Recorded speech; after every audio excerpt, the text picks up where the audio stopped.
Diabetes के लिए आहार क्या है? क्या खाना चाहिए और क्या नहीं खाना चाहिए?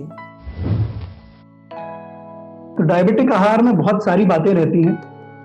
हर व्यक्ति का एक डाइट प्लान होना चाहिए, एक आहार का प्लान होना चाहिए जो कि उसकी शुगर की अवस्था, जो कि उसके वजन के हिसाब से आधारित हो। लेकिन कुछ मोटी तौर पे बातें ये होती हैं कि आपको जो सिंपल कार्बोहाइड्रेट जिसको बोलते हैं उसकी मात्रा कम से कम रखना चाहिए। तो सिंपल कार्बोहाइड्रेट आपको मिलता है शक्कर में, या आलू, या सफ़ेद चावल, या मैदा। इस तरह की चीज़ों में सिंपल कार्बोहाइड्रेट अधिक रहता है। तो ऐसी वस्तुओं की मात्रा जो कि इन सब चीज़ों से बनी है उसकी मात्रा कम से कम रखना चाहिए। सिंपल कार्बोहाइड्रेट कम करना है। आपको कॉम्प्लेक्स कार्बोहाइड्रेट बढ़ाना चाहिए जो कि दाल और सब्जियों में आता है। आपको साथ में फाइबर की मात्रा अधिक होनी चाहिए खाने में।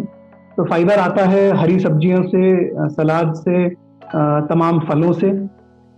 इन सब की मात्रा अधिक करना, सिंपल कार्बोहाइड्रेट की मात्रा कम से कम रखना, तले हुए भोजन की मात्रा कम से कम रखनी चाहिए, और अधिक घी या तेल नहीं उपयोग करना चाहिए। ये सुझाव दिए जाते हैं डायबिटिक पेशेंट को।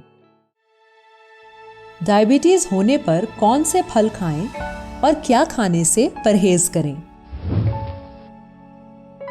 फलों को अधिकांश जो फल आते हैं वे डायबिटिक पेशेंट को, मतलब हम डायबिटिक पेशेंट को बताते हैं कि फल खाना आपके लिए उचित है यदि उसे